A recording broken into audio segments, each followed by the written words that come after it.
महाराज जी, जैसे हम देखते हैं कि जिन लोगों का भी जन्म इस मनुष्य योनि में हुआ है, कुछ गरीब हैं, कुछ अमीर हैं, कोई पैदाइशी अमीर है, कुछ गरीब है, वो मेहनत करके थोड़ा अच्छा कर लेते हैं।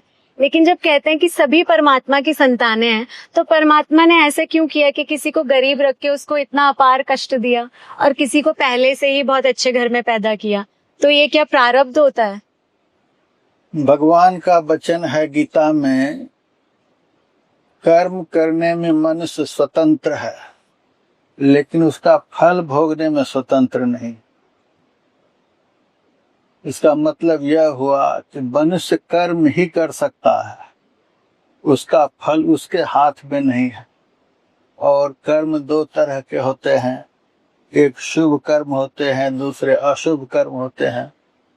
शुभ कर्म का फल सुख होता है, अशुभ कर्म का फल दुख होता है। कुछ कर्म का परिणाम मनुष्य के जीवन में तुरंत आता है, कुछ कर्म का परिणाम कुछ दिनों के बाद आता है, कुछ कर्मों का परिणाम बहुत दिनों के बाद आता है।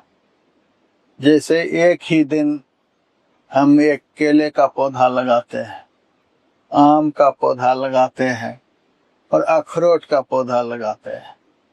एक ही दिन में तीनों पौधे लगाए गए, लेकिन केला 1 वर्ष में फल देता है, आम 4-5 साल में फल देता है, अखरोट 40 साल में फल देता है। एक ही दिन में लगाया गया, लेकिन फल कुछ जल्दी में मिला, किसी कर्म का फल कुछ देर में मिला, किसी पेड़ का फल ज्यादा देर में मिला। उसी तरह से ईश्वर के अधीन फल की प्राप्ति है। मनुष्य कर्म करता है, ईश्वर स्वतंत्र है, और वे ईश्वर कभी कर्म करने वाले को जल्दी उसका फल दे देते हैं, किसी कर्म का फल कुछ देर में देते हैं, किसी कर्म का फल बहुत दिनों के बाद भी देते हैं। लेकिन जब भी फल मिलता है, मनुष्य को अपने ही किए हुए कर्म के आधार पर मिलता है। कर्म का फल भोगने में मनुष्य बिल्कुल स्वतंत्र नहीं है।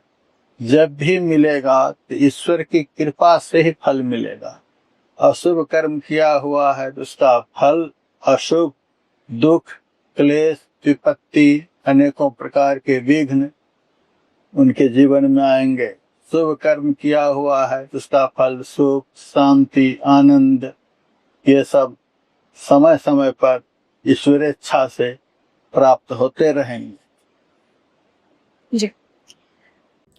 बस अब रुकना नहीं है, ऐसी बहुत सारी इंटरेस्टिंग क्लिप्स इस चैनल पे अपलोड हुई हैं। एक्सप्लोर करते रहिए, देखते रहिए और वीडियोस को एंजॉय करते रहिए।